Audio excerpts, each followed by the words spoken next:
Our first entry is also a somewhat newcomer on the Forbidden and Limited list. The last planet in our solar system, sorry Pluto, miss you bud, we have the tyrant Neptune. With hips as thick as the planet he's named after, Neptune gave birth to a very potent and very consistent FTK that would plague players' minds leading up to the release of its partner in crime. You see, Neptune has a very interesting set of effects. Starting with the fact that this level 10 monster can be tribute summoned using only one monster. He gains the attack of his tributes, and can copy the name and effects of one of his tributes. This led to an FTK using Lyrilusk Independent Nightingale, being that Neptune could tribute it, and then burn for 5,000 damage, and now he's unaffected by every single other card effect. Now this card may be a boss in the real game, but you don't remember it ever being in the anime, don't fret. It was never in the anime! Neptune, along with the other Planet series members, were boss monsters of main characters in the GX manga. And yes, I'm still going to put anime in the title because it makes a lot more sense than saying anime and manga. My top 10 favorite anime and manga cards in the anime and manga, the Yu-Gi-Oh! Anime and manga hierarchy, blah blah blah. No, not doing that. I'm not putting manga in the title. No one cares about the manga. If you care about the manga, cool, but no one does. Just letting you know. It's all for search engine optimization. Anime. Specifically, Neptune was the boss monster of manga Jim Crocodile Cook, who uses alligators and not crocodiles, and was an antagonist of the GX manga, as is pretty much every Planet series holder. Like his owner, Neptune tormented the players of the TCG, but was put down before he was truly a threat. Ancient Fairy Dragon is probably the weirdest card on the list for its history, and what eventually got it banned.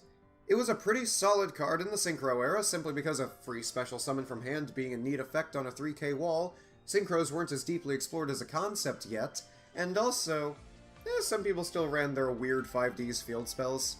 Watts, I'm looking at you. It went from solid to accidentally a support card when Dragon Rulers came out and were an instant tier 0 deck, as it could summon one of your small dragons from your hand, and be used for Draco Sack. The best Xyz next to the other best Xyz in the game this deck could straight up summon easily, number 11 Big Eye. It was one of the few cards associated with the Dragon Rulers that didn't get hit. But this was only until Destrudo and Dragon Shrine made Konami realize, oh wait, this card's always been broken! How did we not get this before? Slay the Dragon! In the anime, Ancient Fairy Dragon was the signer dragon of a young girl named Luna, who was an emotional young lady, who seemed to have the least described and most hand-wavy powers of every signer, considering she can sleep her way into an alternate dimension that has a bad monkey and this matters in the real world? I really couldn't tell you. You need a degree in Yu-Gi-Oh! 5Ds to understand this stuff, and have your actual degree revoked for trying to say it makes any amount of sense. Luna used her Ancient Fairy Dragon primarily to assist in taking down the big Monkey Man D-Vac in 5Ds, and Ancient Fairy Dragon is most well known in the anime for being a piece of shooting Quasar Dragon. You know, every signer dragon was a part of shooting Quasar Dragon, except Stardust. But Quasar's just like big Stardust, so he's there in spirit. Ancient Fairy Dragon is one of the most versatile cards that is on this list, used for maybe a decade, just consistently in the meta. It takes a lot for any card to do that, so good on you, Ancient Fairy Dragon. Please stay on the ban list. Now that we've slain the dragon, let's commemorate the knight who... Oh no, now he's going after that small child. He's got the bloodlust, oh no. For those of you who got the joke, you get an extra helping of our sweet today, and for our less, we'll say observant viewers, our next topic is Blackluster Soldier, specifically Envoy of the Beginning. Commonly just referred to as BLS, this is the retrained version of Yugi's classic monster from Duelist Kingdom. This new Blackluster Soldier is a Chaos monster with some very powerful effects. Chaos monsters, for the uninitiated, require you to banish a light and a dark monster from your grave in order to summon them, and they usually have very powerful effects because of their summoning conditions. Examples would be Dark Flare Dragon, Light Pulsar Dragon, Chaos Sorcerer, and Chaos Emperor Dragon. If they have Chaos in the name, there's like a 50-50 shot. Now, if we're being fair here, BLS was in Yugi's deck, at least the version that was featured in GX, and it wasn't even banned in the anime. As stated before, BLS has the Bloodlust. If it runs over another monster in battle, he gets to attack immediately again after. Or, by foregoing his attack, you can just banish a monster on the field for free.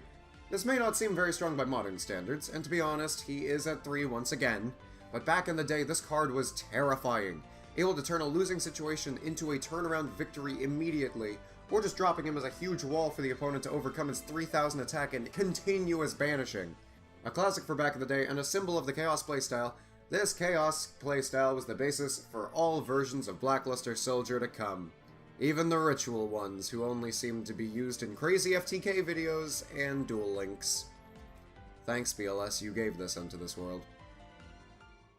You foolish humans and your traps are nothing compared to I, Jinzo, the slayer of thoughts and traps alike. That's right, it's Jinzo, the Master Trap Blaster Master. Jinzo is the boss monster of several characters in the anime, including himself at one point, through the magical power of stepping 2 feet forward. Jinzo has one slight difference in the anime, and it honestly makes it even crazier than it already was at the time of its release in Metal Raiders.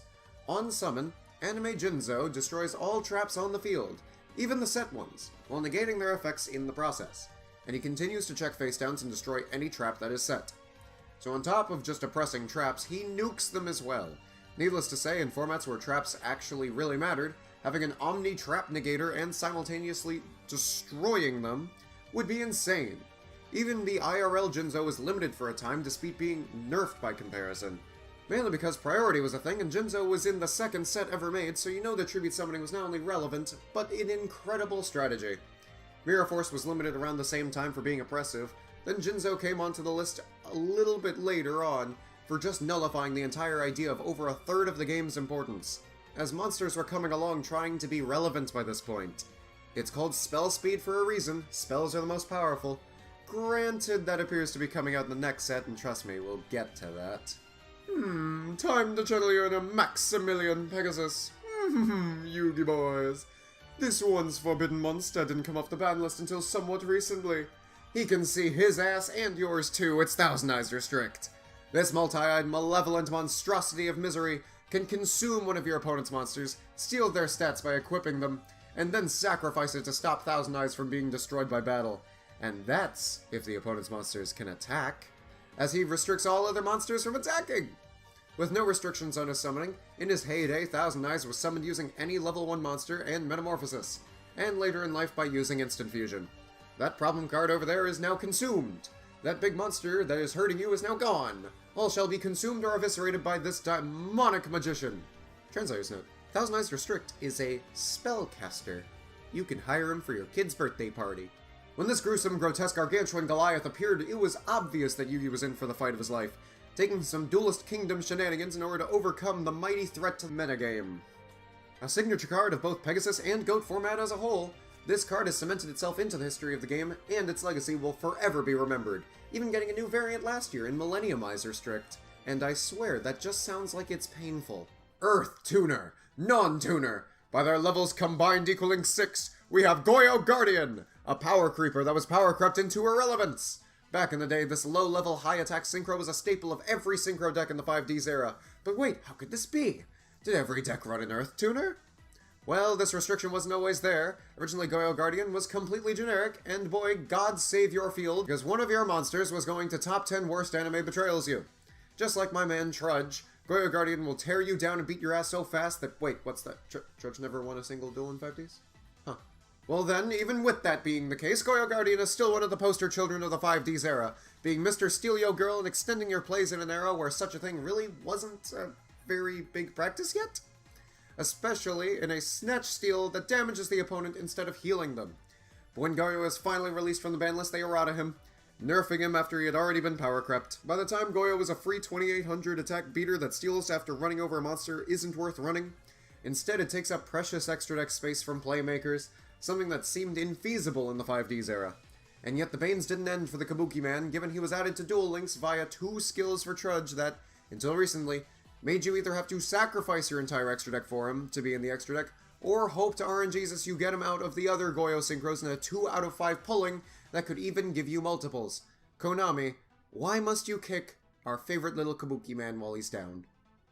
The boss monster next on the list is strangely first shown off in the anime in Vrains, but it came out as early as Magic Ruler in the real trading card game. The terrifying boss monster known as Delinquent Duo was the bane of GOAT format for multiple reasons, as spells were made to become the most powerful class of cards to the point where Pot of Greed, Graceful Charity, Painful Decision, and yes, Delinquent Duo were some of the best cards ever printed. Delinquent Duo was a very simple effect to discard your opponent's entire hand in the anime, while in real life it only got to get rid of the opponent's 2 random cards, which, while being an incredibly strong effect, was also par for the course because what was the context at the time? 2 starter decks and 3 sets? Yeah, ban lists didn't even exist when this came out, so context for how the modern game works flew right over everyone's head at the time, and who could blame them? It was used by Varus and Yugioh Vrains, which is strange because it was represented by a weird cyber dragon looking dude instead of the two imps, which I don't understand. Please let me know why this happened in the comments. I don't know if they're preparing for an alt art, or if this was a horrible animation mistake. Craziest thing is that very quickly after this version got shown off, it got banned. But this was all the way forward in 2018. How did this happen so late in the game? Delinquent Duo was around for decades before this point. It was a meta staple. But then, it had to be banned like this. Should have been a long time ago, methinks. Konami, what were you thinking, banning Delinquent Duo this late? It should have been much earlier. Lads, it's time we talk about a lad of a card, and my lads, this is a card that we should all fear and revere as its successors finally here. Say hello to Light and Darkness Dragon. This big dragon is what happens when you let your emo phase bleed into your happy childhood. Lad can reduce its attack and defense by 500 to negate just about any effect once per chain, and when it dies, it can just revive itself by nuking your board. If that's oppressive enough, he has 2800 attack, so your opponent has to bait its negates and any battle traps in order to overcome it, just to have it revive one of your other monsters. That can't be Lad. I mean, trust me, that would be ridiculous. The sheer determination of Light and Darkness Dragon, much like its owner of Chaz from the GX manga, Chaz It Up, makes him a formidable foe, and the reason he was the focus for much of his format. Unfortunately, time hasn't been kind to Lad. He's simply too slow for the modern era. Not being able to be special summoned is a big hindrance now, and makes this relic of a bygone era feel undeserving of his time on the ban list. But you just have to remember, it was a different time. His legacy lives on with a mighty Link 4, Apolopaloopalupaza, Apolopalaza, Apollo USA, Bow of the Goddess. But that card might have a story told another time. From a dragon that is of light and darkness to a monster born from sheer unbridled chaos. That's right, my fellow Chaos Bringers, it's Chaos Emperor Dragon, Envoy of the End.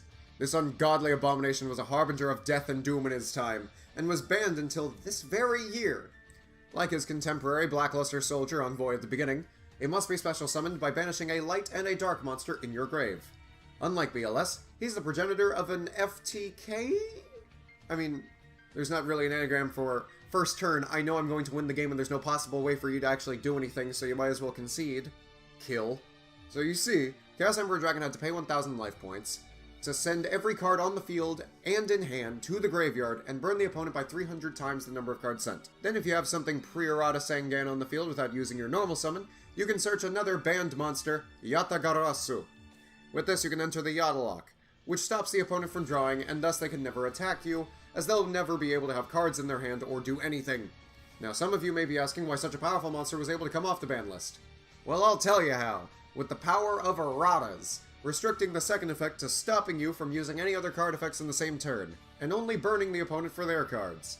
Your second question is, whose boss monster is this? I'll give you one guess. Of course it's Kaiba! It's a dragon! It's really strong! Why wouldn't it be Kaiba? He played it to show Siegfried what a real combo is. And while Chaos Emperor Dragon is free now, was it really worth neutering the symbol of a broken card design in the franchise? It's just iconic. IOC! Give me my IOC back!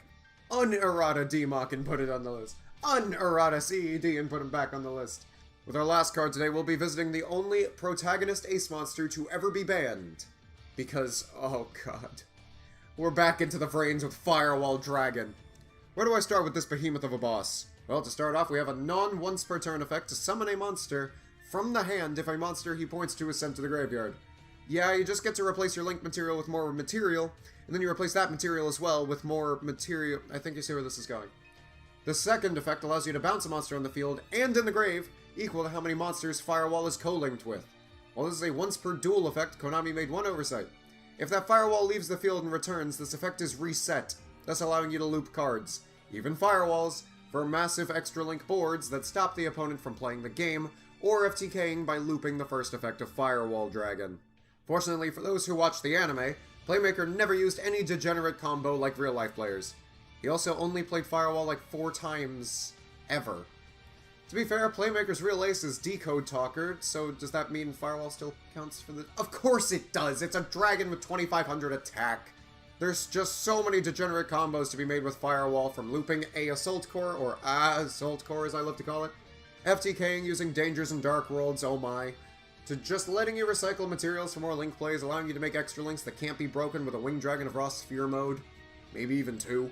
All in all, it was for the best that Yusaku used Decode more than Firewall. It makes a slightly better character.